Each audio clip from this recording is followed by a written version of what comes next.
Art. Yep. Cool. So everybody else can find in, excuse me, the attendance login and such. Today, I kind of prepared a little bit more on a traditional lecture to see how you guys would handle a traditional lecture. The previous class did not like it as much, and I'm totally with them. I felt kind of skeezy at it too, so I'm going to alter that a little bit more today too. But I think I'm going to make everything move a little bit more towards discussion. With that said, to let you guys know, for the last class meeting, I posted it in here for you guys the last class, as well as today we're going to go over Think Like a Scientist. This is where I will be posting the video, as well as I've got in there for you about today's topics, some other videos I've made. These were about these were actually for statistics classes, but they are about hypothesis testing and about how we test hypothesis as a scientist. So just throwing out there. My favorite one is the oh, I didn't even put that one in there yet. I will at some point too. Actually, the dogs are wizards one is pretty fun. Um, I also made for you guys too. I throw in here. This is the slide deck for today. Again, that'll probably be a little bit less. I'll still always throw out the slide deck, but there's going to be less slides in the future. Additionally, I threw in for you guys, because I like doing this to prepare for tests. I gave you a word search for the topic. So again, if you're big into fidgety stuff, this is another way to just remember some of those words. Cool. So just another tool if you'd like to use it. So let's get back to it. Any questions about anything that's come up so far? Anything new information that I need to bring up? I wasn't able to find the syllabus on Blackboard. Cool. I can show you, and it is still a work in progress per se. All of the items that are on there will still be counted for. The dates are wrong. So it's under Blackboard, syllabus here. Oh, okay. So it just hasn't been uploaded yet because when It, I checked the other day, it's, there wasn't it, something click. it's there now. Is Okay. everybody else able to get to it? It could have been because I was checking on my phone, but Okay. thank you. And I'm not doubting you. I'm doubting the technology. I want to make certain that when I post something on here, I'm either posting in the right class or things like that too.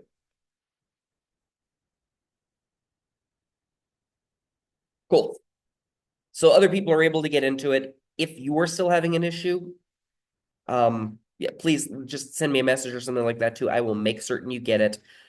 I started, and to let you know what I'm doing with that is I've got the original topics that she started presenting. And actually, I had some questions for you guys too. I started going through, this is what I'm doing for my other lectures. I'm figuring out what days everything will go on. I had a couple questions though too, because I've not taught here before. Like on the 17th, we have no class because it's that's coming up on that as well too. Do we actually meet on the 18th, the Tuesday?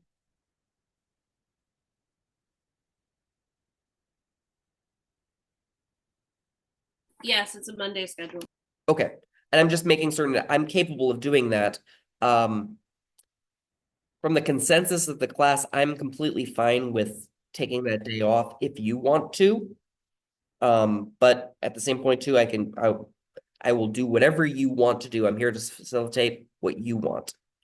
So, but yeah, I was reading about that. I'm like, it looks like we're doing that, but cool. So my next step for you guys is to actually start saying when each of these chapters will be covered. That's the next jam for me.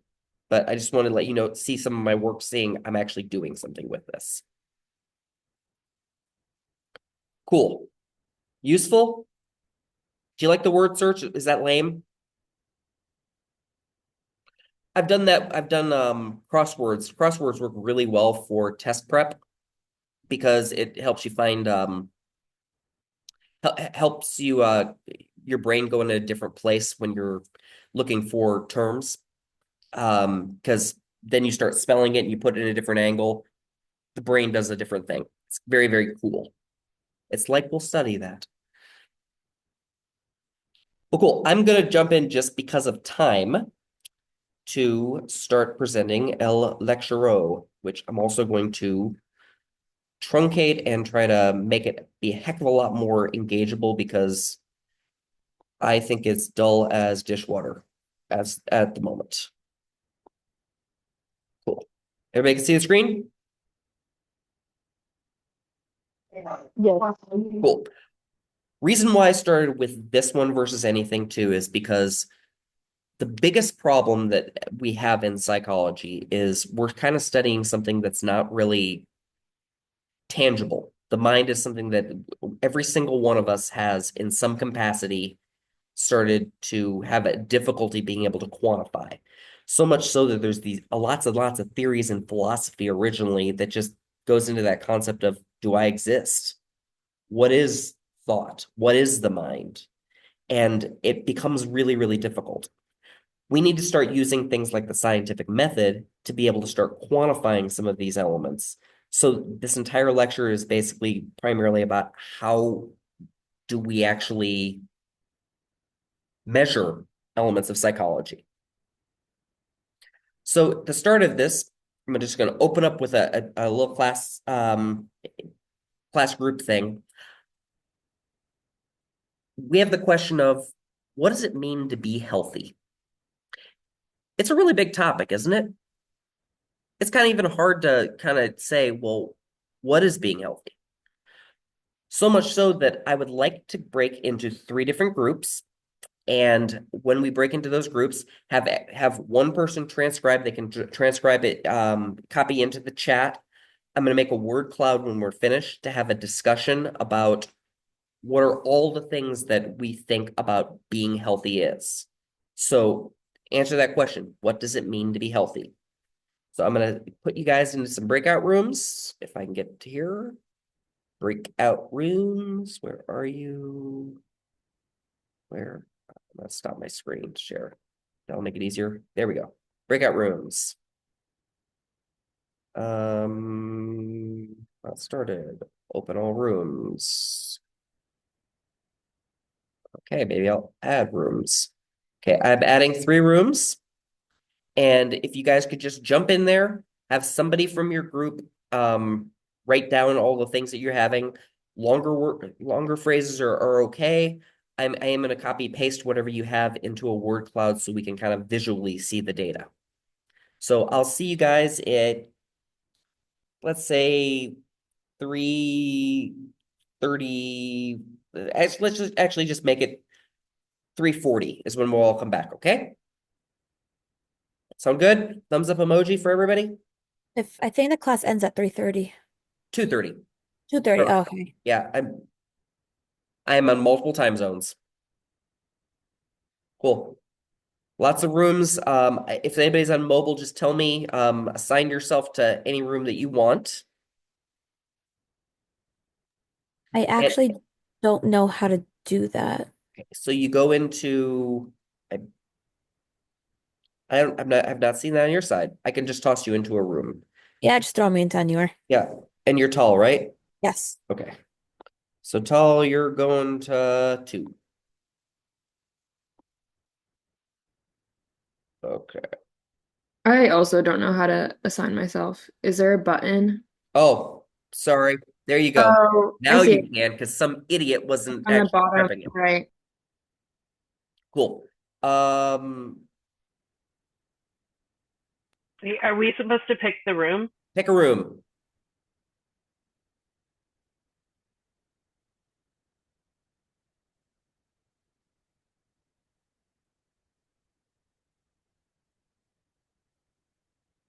Lynn, I'm just gonna talk, send you into a room, okay?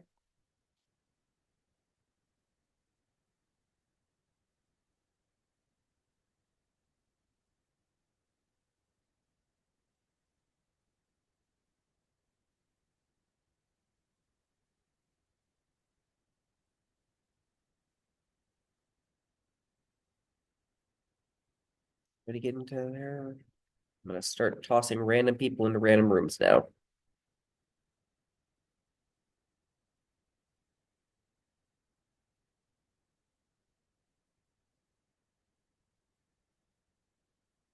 Sweet.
You guys are already starting to come back. All right.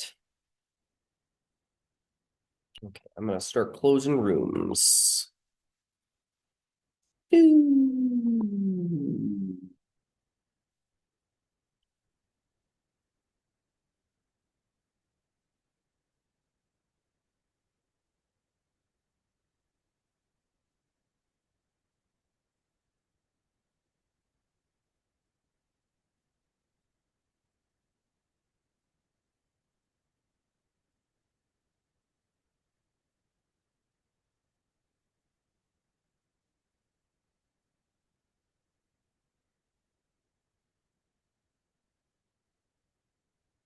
It's nice to see some of your guys' faces.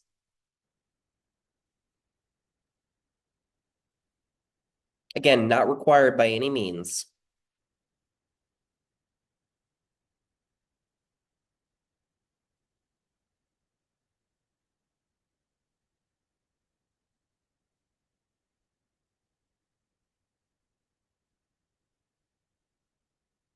Cool.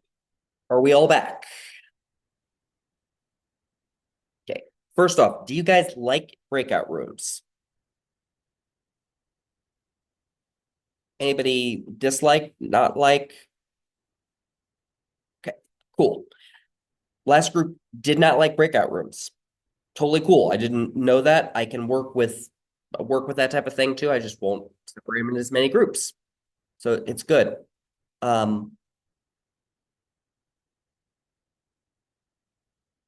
yeah, if you guys are capable of texting or messaging to each other, that's great too. I'm all about doing that. Cool. Second, what did you think of overall what you heard about being healthy? Was there anything that just popped out in your mind that you weren't expecting?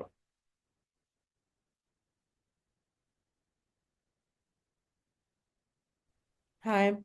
Nothing that I wasn't really expecting. It was just more like people were agreeing that it's more than just mental and physical, it's like spiritual as well. And Mm-hmm. like also being surrounded by people who support you is also a part of being healthy.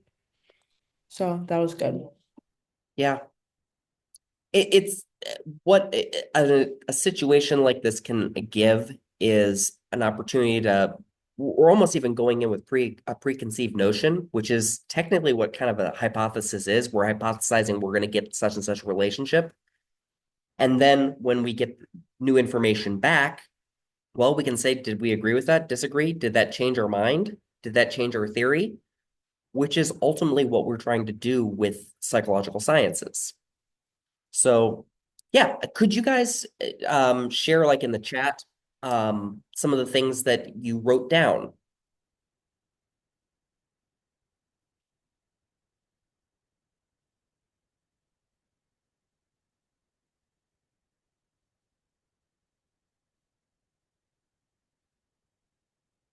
Somebody? There we go. Beautiful. Okay, we got some there. It would help if you had it typed in, if possible, just because like I said, I'm putting it into a word cloud.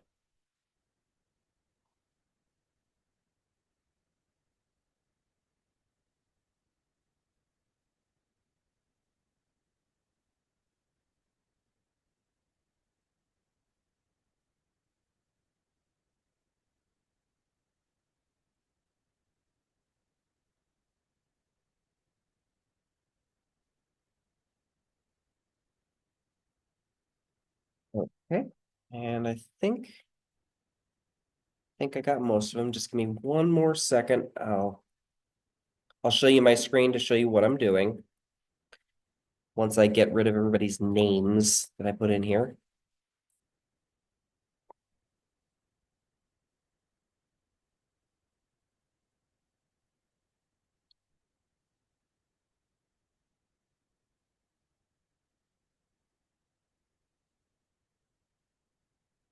Cool. Okay. I will share my screen now so you can see what I'm doing. So again, I'm using my buddy ChatGPT to create a word cloud. I'm giving a prompt of saying, create me a word cloud with the following words with the topic. Going to take a couple seconds. It's going to go through, calculate things like this as well too. This is a good way to use this as an analysis tool. If you've got a bunch of things that people are saying, like a whole bunch of interviews, you could toss in all of the interviews and say, create me a word cloud, get me some pictures about these type of things.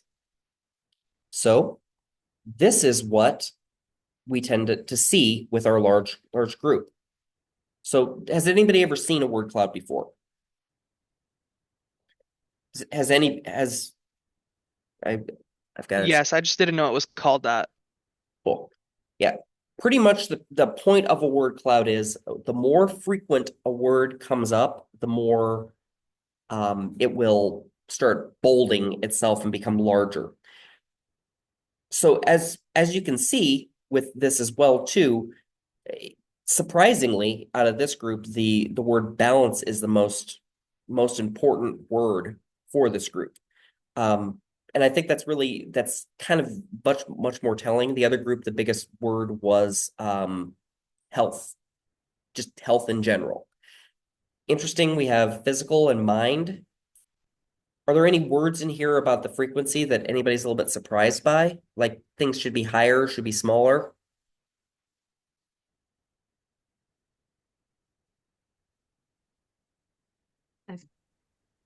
Hello? Is this working?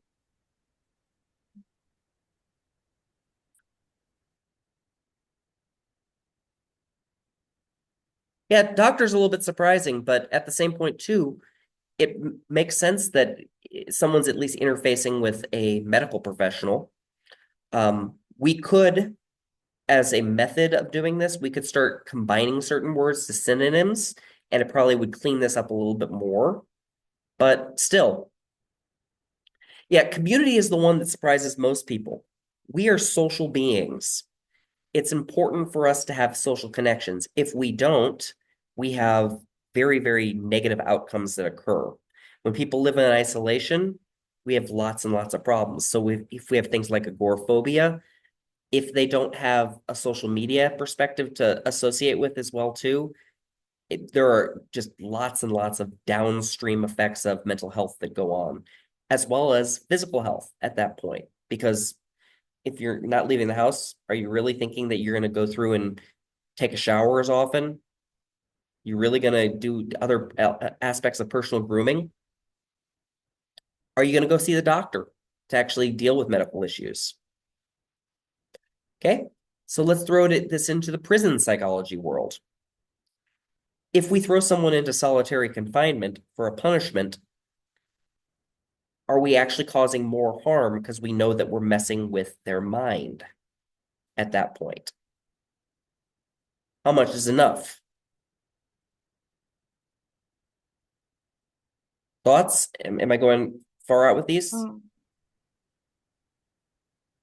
I think it caused more harm, especially the type of isolation that prisoners are put in, because they are just put in typically a small, dirty cell with no windows, nothing, and just like given 3 square meals a day if they're lucky. I don't know. I don't know how the prison system works. You're truncating it, but you're accurate in the aggregate perspective of that. I think that solitary confinement does more harm because it's like you're putting the person in a straitjacket. Like you're like it's different from like a prison because they're not really close to anybody.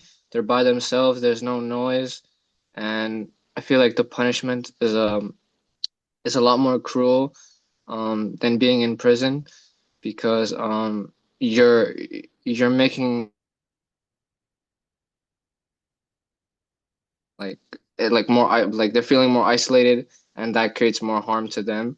It doesn't make them feel better. It probably won't let them reflect on their journey of what they've done. So yeah. I guess to me, like my issue with it is that if you take away people's senses involuntarily, you're starting to mess with their sense of reality. And going back to like whether or not we exist and how do you know you exist if you suddenly are experiencing existence in an incredibly new way, and reducing the stimuli of existence to a couple things, then how do you know that you're real? And then that creates kinds of problems. Yeah. I heard somewhere that I heard someone say once that it was humans' natural instinct to be heard. So if you take away a natural instinct of humans who we always go against our instinct. So it's very the one thing that we do actually do, and you take that away, it causes a lot of problems. I'm obsessed with YouTube and documentaries, but there was a YouTuber or somebody, I forgot who it was.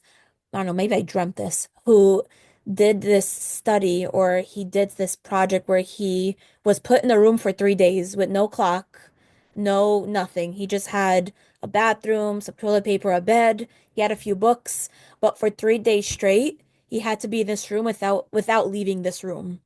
I think that was, I don't know, correct me if I'm wrong if you know what I'm talking about. Mhm. But and I think that his like sense of time was so bad that I think by the time the third day was over, I think he thought it was like a day and a half or something along those lines. Like he just could not process anything because there was no one guiding him into how to do anything and just left alone for so long.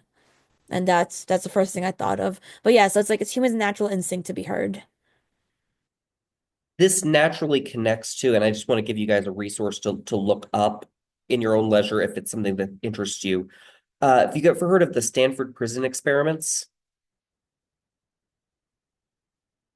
Is that the one where they had the students pretend to be in prison and created, some of them were prisoners and some of them were COs? Yep. Yeah, yeah.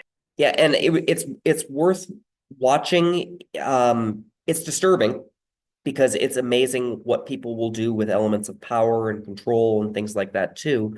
But and almost everyone will in psychology will blatantly agree that went too far. It was an unethical thing to do. But we've learned from that type of perspective. And to be honest, I think that some of the things we're even talking about right now are being colored by the fact that that's in our community lexicon about what's appropriate for treatments of prisoners and such. Now, I know we didn't mean to go completely on prisoners because this is about health, but I think that it does connect with that too about the fact that community does matter. Even if we don't like the people we're around, we have that need to connect to each other.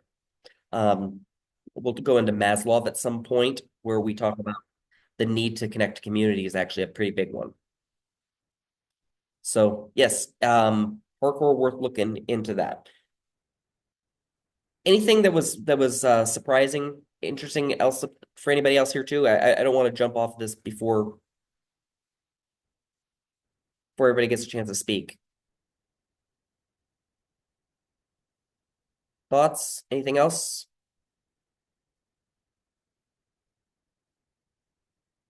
Cool. I will get back to the traditional lecture thing if I can get out of this. Okay. I'll just minimize that and get back to this. Beautiful. Well, the reason why I had you guys go through this is because we're looking at the concept of how to look at an aspect of what health is. One of the first questions that we ask in psychology, it was originally a philosophy question, was, do we exist? What is the mind?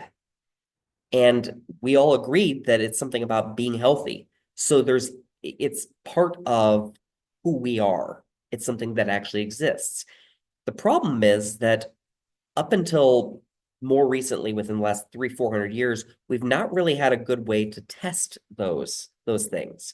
And it wasn't very scientific. It's all about just, well, I think it's this because of that.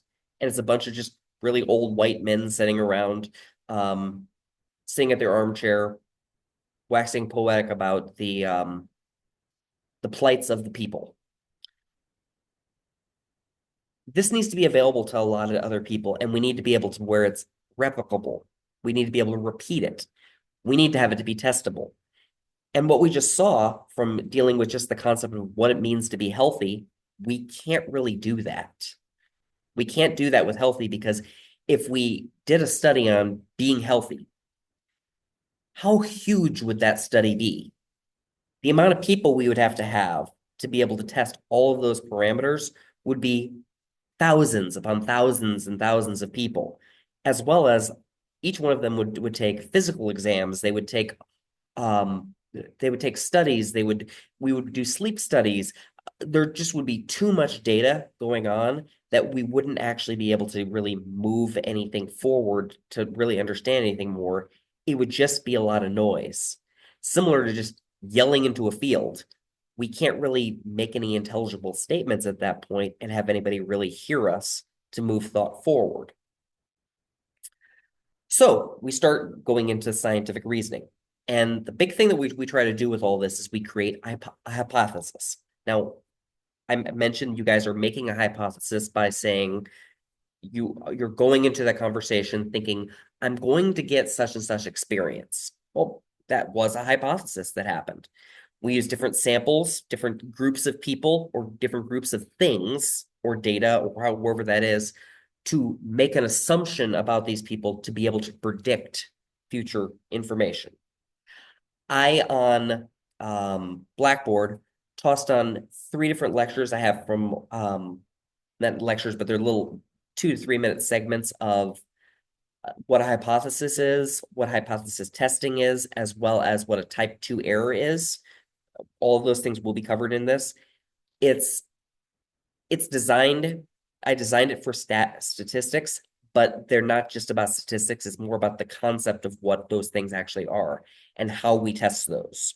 So that's why I threw them out there. Not required to watch, but at your leisure, feel free. My favorite one is about dogs might be wizards. So with the inductive reasoning perspective, I'll ask you guys this question. You've got a pattern here. What's coming up next? What are we expecting to see next? Right. We're expecting to see the rectangle. Now, what happens if I give you one of either of these 2 patterns? Come on. Come on. Let go. There you go. What's the next thing? In either of these 2 beneath us, what's next? So we would think the next thing would be a star. What if I said the next thing was a rectangle?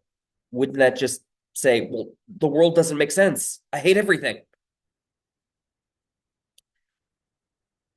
We need to have any tests that we do be able to follow with some type of pattern. And if we have new types of information, that may be a subset, and we need to collect more data in a circumstance like the bottom one here. So inductive reasoning has to have some aspect of a pattern that is recognizable. So we can say, based off of this evidence, that evidence, and such evidence, that such and such will likely occur when we are putting whatever stimulus on it. Make sense? I know this is dull as dishwater. Next thing is it needs to be an accurate statement. Now, accuracy is a bit of a difficult one because accuracy changes based off of new information that comes in. We initially had all these beautiful theories about how the world was flat, the geocentric mentality. Then Copernicus came about and came up with this idea that he supported with evidence that, hey, all these stars are moving in certain patterns and we have night and day, all this stuff together. Hey, maybe the Earth isn't the center of the universe. Maybe the sun is the center of the universe. Then we got more evidence and we started realizing, well, there are other galaxies. There are other star systems. Maybe all of these things are working together. So the accuracy can be just localized or it can be larger. It depends on what we're dealing with, but we have to be actually truly measuring the topic we're on. Now, again, I'll throw back into the fact that we do have a new political environment now as well, too. We have some people that are arguing that we are back to the geocentric world mentality. Not saying that's wrong because I haven't observed that evidence. And I'm not saying that their view of the universe is absolutely wrong. It may be different. I can tell you what I see based off of the evidence that I've observed and I've read through, but that's just kind of where we are. What do you guys think about this accuracy thing? Is accuracy always something that we should take into consideration? I would say it helps in trying to find out the truth, based on how accurate things are, because you don't just want to make assumptions, accuracy of it, and not saying that 100% all the time it could be right, but it definitely leans you closer to the truth. An example in the psychology realm that would might be worth looking at is the refrigerator mother. Have you guys ever heard of that concept? So I'm using the colloquial term of it, but it used to believe that a philosophy we used to believe was that autism was caused by a lack of affection by your parental roles. So, I mean, by your parent. So an example of, I mean, refrigerator mom is just frigid mother, the cold shoulder from your parents. We used to believe that that caused autism. Well, we have many new ways to actually look at that, saying it has nothing to do with affection. To be honest, most of the most affectionate people I've ever met in my life are the parents of autistic children. So accuracy can change based off of new pieces of information. We have to present whenever we have a new piece of information up to the most accurate we have at that time and present saying, this is why we believe what we believe to this point. So if that's the case, sorry, if that's Please. the case, if accuracy always changes, then it's not, I hate using the word, but it's not an accurate, oh, I don't want to use the word. If accuracy always changes, then how can we use it as factual? Love it. Um, think of accuracy as a moving target because there's a target. It's just the fact of the matter is we can't keep moving towards the same. We can't shoot the same place all the same time and expect to hit the target always. So yeah, accuracy, maybe we may have a more accurate way of looking at it. I'll use this of the Descartes, who came up with the concept of I think, therefore I am, our very first psychological theory that we had in any way, had the perspective of saying I have thought, therefore I exist. Cool. So we have the mind and the body. He had this perception called dualism. He believed that the mind and the body were physically separate from each other. He couldn't test that in any way whatsoever. That perspective of dualism, where they're two separate entities. But with newer measures that we have now, like functional MRIs and things like that, we're starting to be able to see that there is a brain-body connection to make it to where we can't really have a pure dualism mentality any longer. There are times where, well, that makes sense unless now. So we're trying to get more accurate. We make tiny steps, tiny movements in science. It's not a fast, giant thing. When somebody comes up with a unified field theory, they've spent their career and the career of 50 people before them to actually get to that. Oh boy, you've got a big question there. How do we know what's true? We can only look at what's in front of us and weigh the evidence ourselves, which is rough. It's really rough. Yep. And like Bryn just mentioned, chronic pains are often antidepressants.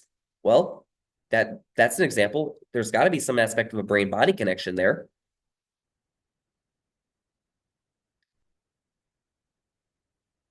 And does reality doesn't have to be real. Possibly the mind has a lot of perspectives on that as well. All we can really do is figure out a way to make something testable so we can actually figure out how to be able to talk about it. Because the more we talk about it and have more evidence to back it up, the more likely we are getting closer to an actual law, not theory. A law is something that can't be changed, like laws of thermodynamics. Energy cannot be lost or gained, it only change form. That one's pretty much something that we can show as a proof. Very rarely do we ever say, I proved something in psychology or any of the psychological sciences at all. We can say we have support for such and such theory, but we don't prove anything. And almost anybody can be right with this perspective. It's just they also don't really show very good arguments behind that idea. So I'll go to the next one. We also have to have consistency between what we're studying. If we're studying all apples, well, we need to make certain we have all apples in the study, because if we start throwing some plums in there or pears, and we start talking about how they start to rot quicker, or that start to rot just in general, well, that pear is going to mess up our data set completely. Because if you look at it wrong, it immediately goes wrong. Also, maybe we're looking at different colors of apples. We have to have consistency in the measures that we're using. If we do not have consistency, we don't have a valid test.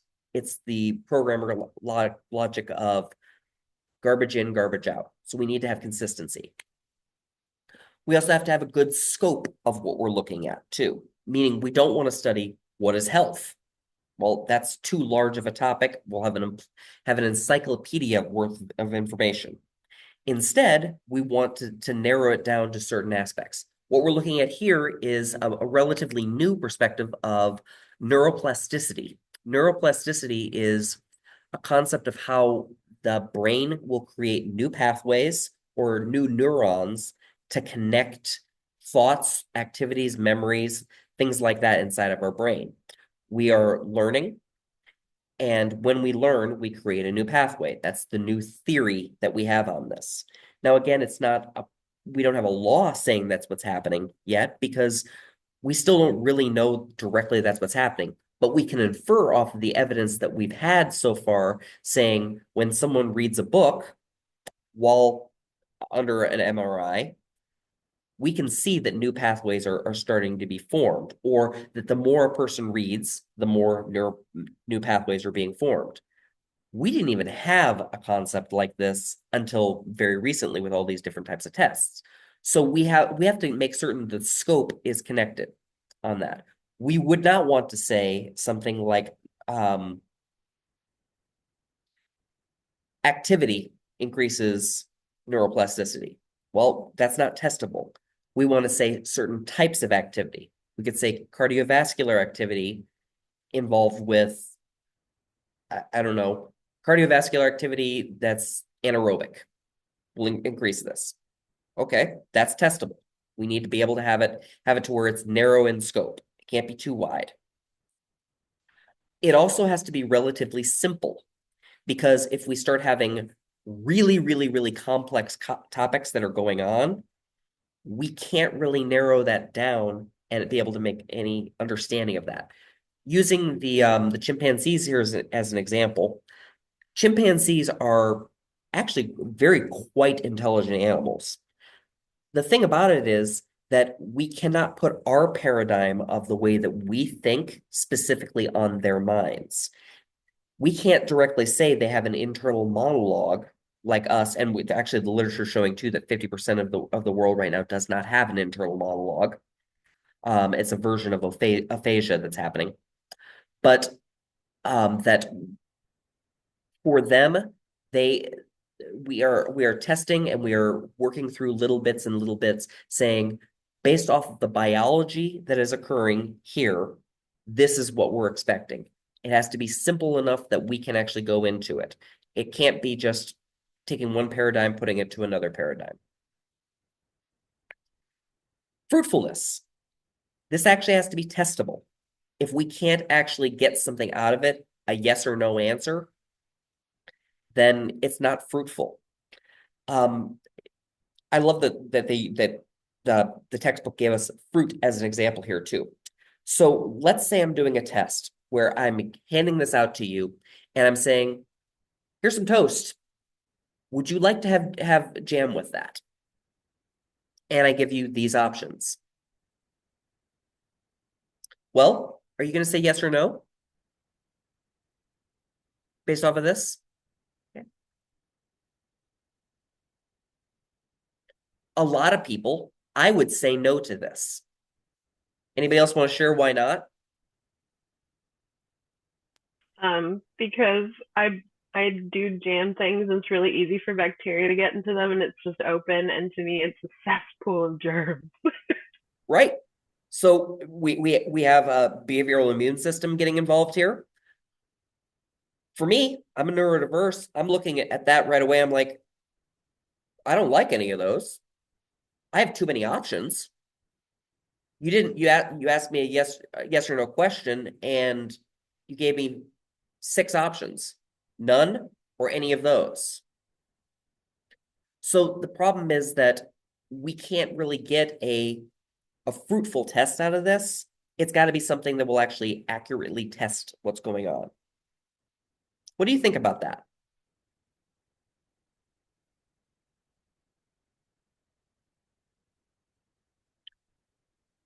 I would challenge you when you're looking at some of the studies that you guys are being part of and stuff like that too, that you personally start actually just questioning, saying, what are we trying to measure here? Yeah, I am throwing in a bias in there too. I get it, but at the same point too, you're psych students. You're supposed to be questioning what you're being questioned. But look at some other questions and start saying, are they actually accurately measuring this? So just a point for that.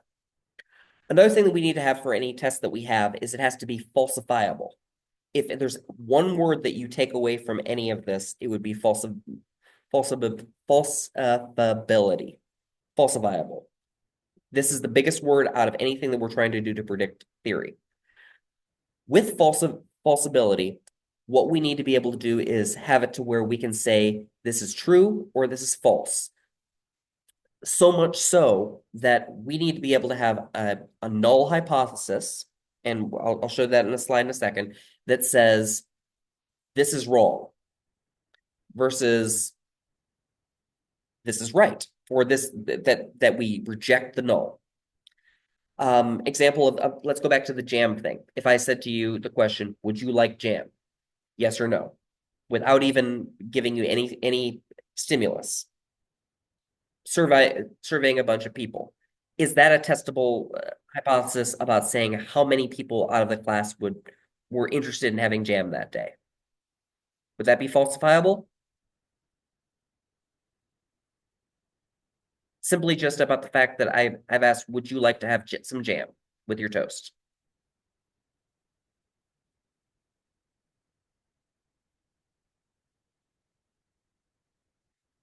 If I just ask the question, would you like to have jam with your toast?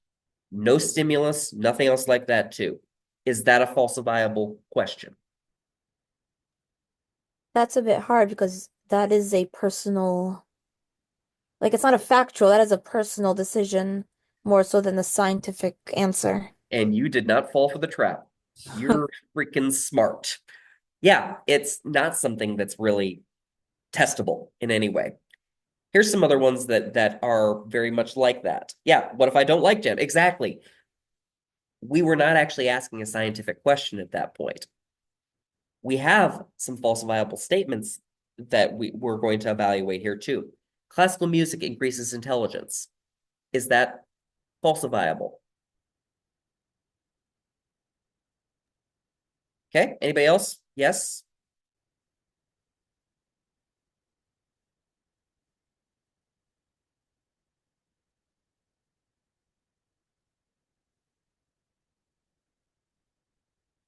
So how are we going to test that?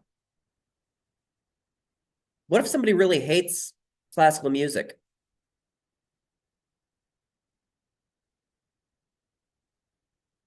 Yep, exactly. The scope is a little bit too broad. Also, exactly, I was just about to say it, Ashley. What is intelligence? I had a meeting with my son's speech language pathologist yesterday, and the principal. We were doing his yearly meeting to talk about that. And a big thing that I pointed out saying about my son was, I really hate that he is as young as he is right now because none of the measures, none of the things that they're doing in school with him right now are actually measuring what his type of intelligence is. And at times, he feels like he's not that smart. Now, I've often talked to him about the concept of a fish cannot be judged by the fact that it's trying to climb a tree. That's not a judgment on intelligence. Some people have different types of intelligence. So if we're talking about changing a person's mechanical intelligence, would classical music improve that possibly?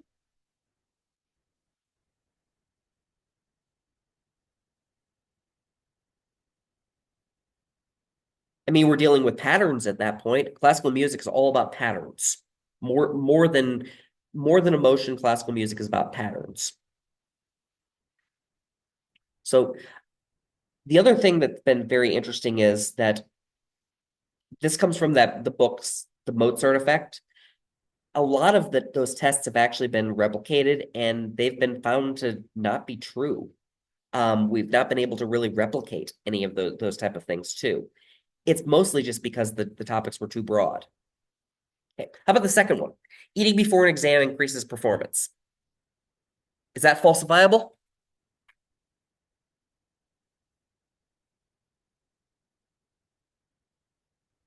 What type of problems do we have with it?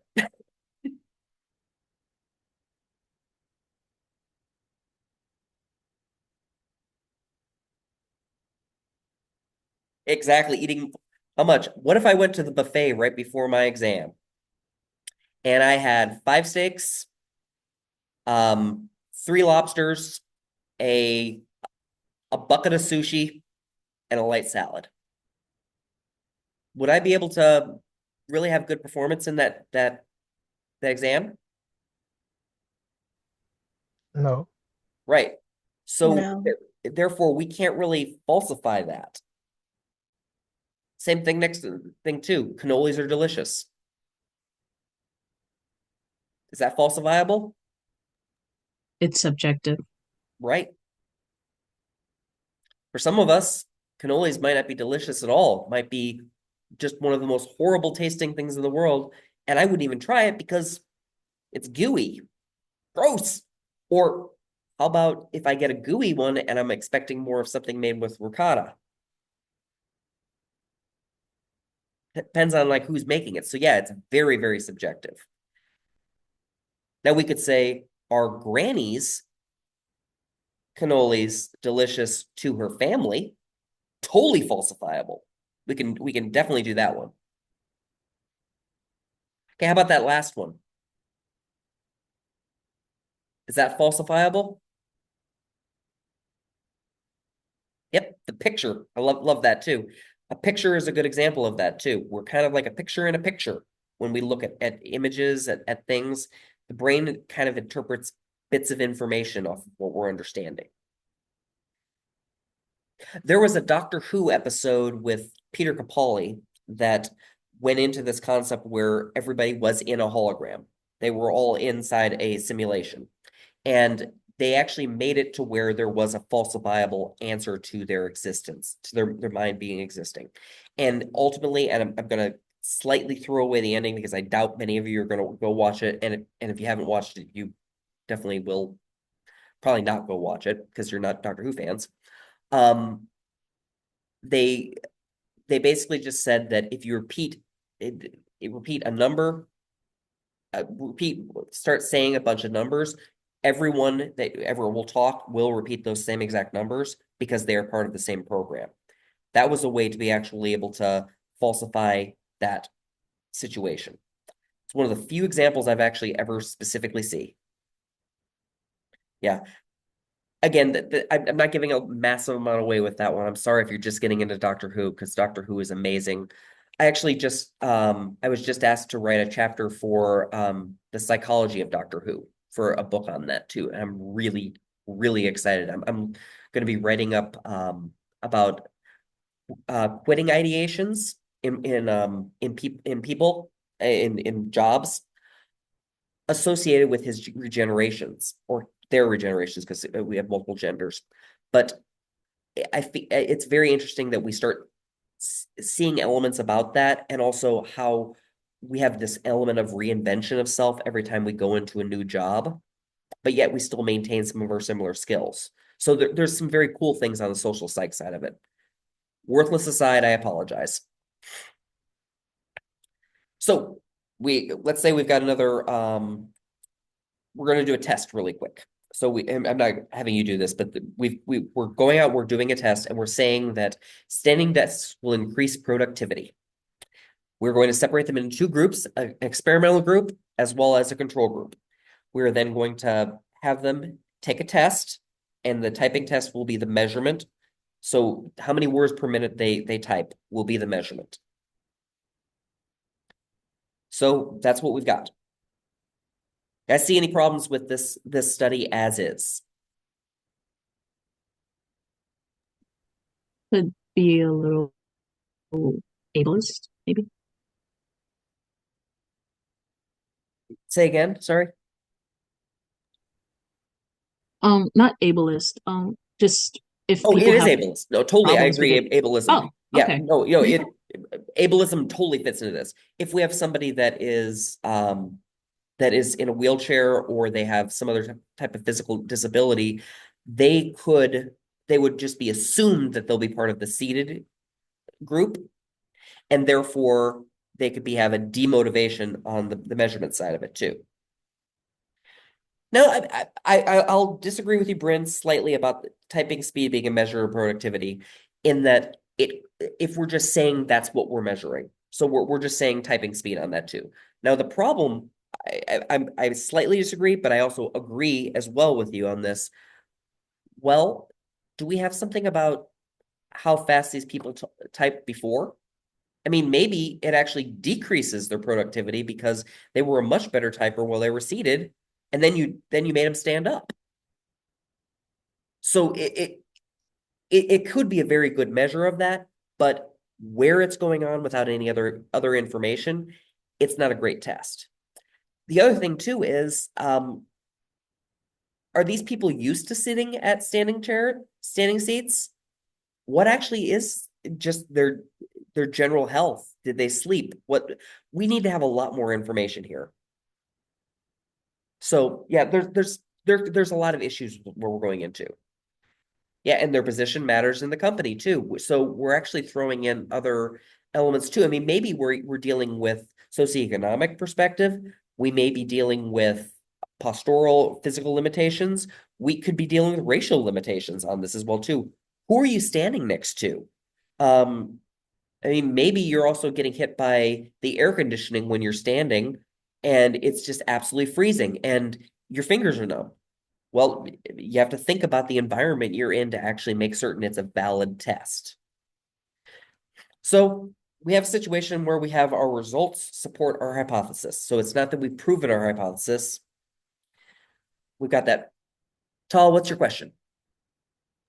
So if that's the case, technically every test or every test has been kind of tainted in some way because no one is exactly the same. It's not, there Right? isn't any, like the whole standing up at like while working thing, from my understanding, has been proven as it's more productive when you're standing than when you're sitting in, I guess, I don't know if I remember if it was in terms of health or whatever, but if like for example the person in a wheelchair, the person that can't type quickly, if they're not the same as everyone else, then that means that no test that's ever been done is accurate at all.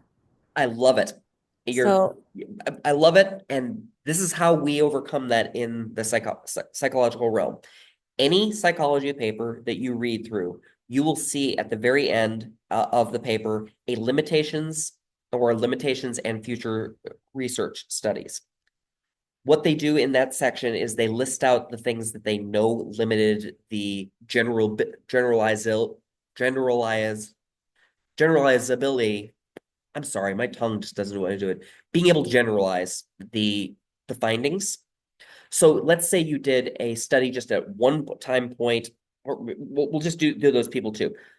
If I told you specifically for this group of people that I did a standing versus seated group of people of all white, 24-year-old, physically healthy male participants that was in a controlled environment room where um, they were also they had 60 words per minute normally seated. Then we find out afterwards that the standing people had a 5% increase. Cool. Does that change that perspective on what you understand about what you saw? Like, is that more okay for you? I'm sorry, I didn't understand that very well. Is it if I said that's the parameters of that study we just did, would you be able to believe that that was appropriate evidence to be used in the liturgy of psychology? No, Okay, why? because it's one specific kind of person in general. So just white male, certain age, I don't know, certain hair color. It's one type of person, but this planet isn't just one type of person. What if I said that part of this is my entire statement is not that all people will do this, but likely white males this age will do this? Are you okay with that? That makes more sense. Okay. That's why we make small movements. You have to have a diverse population to be able to have the generalization further. So that's why who we sample and what we sample really matters a lot in this picture. So yeah, that's where this gets to be a little bit confusing because yeah, sometimes we just when I review for a lot of journals, that's my biggest problem that I have with people's studies. They try to generalize things that just don't work. I get a lot of studies that are from China that are trying to make the same situation, saying that that's the way that things would behave in a workforce here in the United States. It's not the same. It's just flat out not the same because collectivist culture versus the US culture, I could see it going differently here too.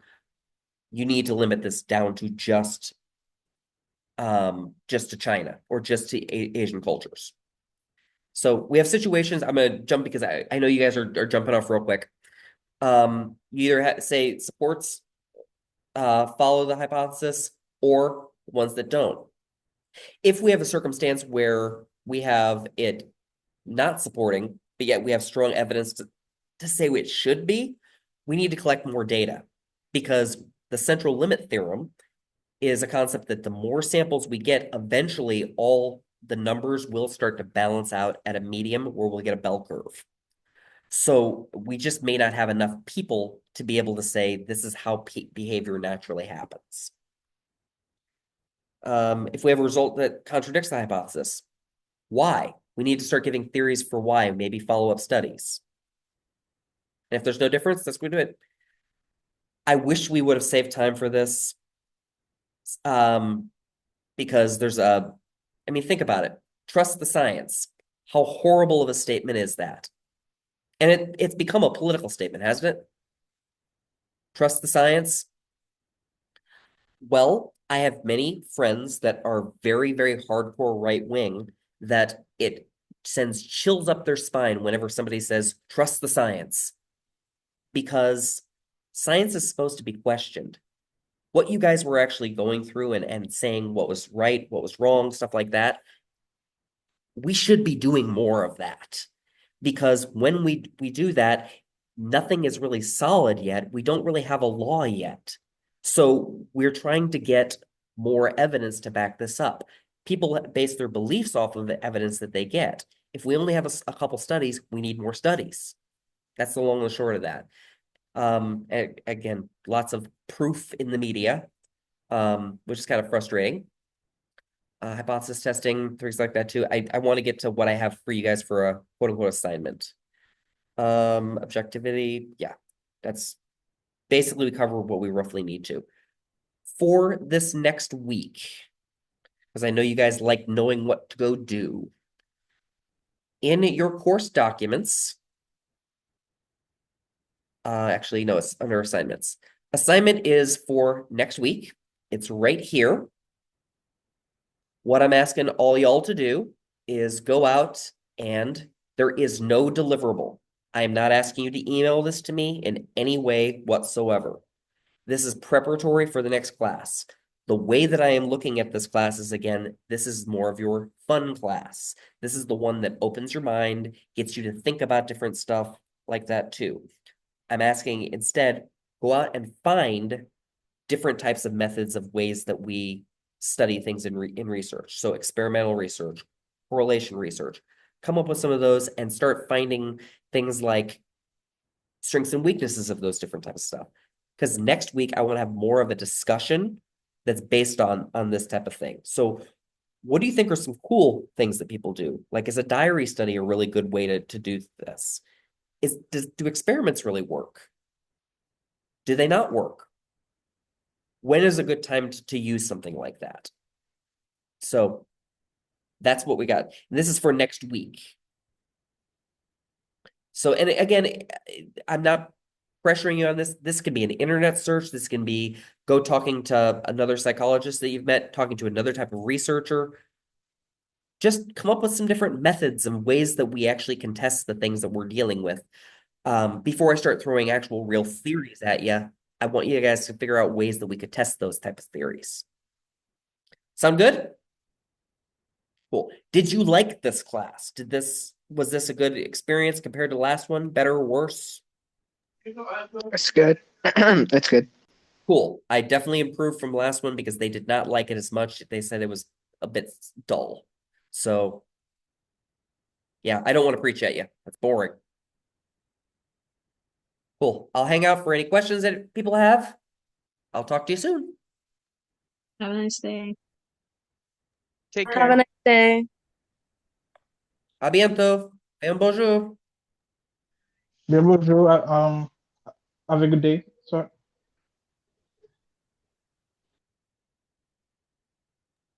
So the alternative to having a lecture is what? Just a discussion. Like I'll throw up a slide and just say, what do you guys think about this? Oh, I like the discussion. Yeah, I do too. I like But discussion a lot better. I had to test Yeah. before I could say it didn't work. Yeah. That's literally science. So I have to practice what I'm preaching in a lot of ways here too, to say, well, this is the traditional method. I found out from that last class, boy, it did not work well. Yeah. But I turned it into a learning experience. So All right. Thank you so much. I'll see you next week. not a problem. Roxana, about the book, I have not posted my version of the book yet. That's why I'm also not asking you to read anything really from the book yet. Does that help?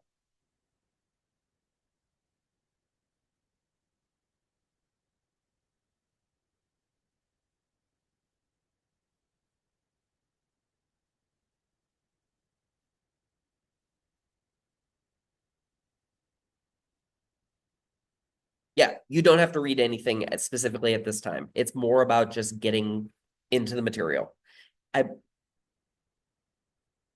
Yeah, the one on the website is the one we will be using. However, I'm going to get like my version of it up really shortly. And what we will be doing with, I'll actually give you a small little video of saying, here's where you go. This is what you do to get those. Here's what I'm actually asking you to look at. That's it. I guarantee you're overthinking this. You were loved more than lobster and twice as kosher.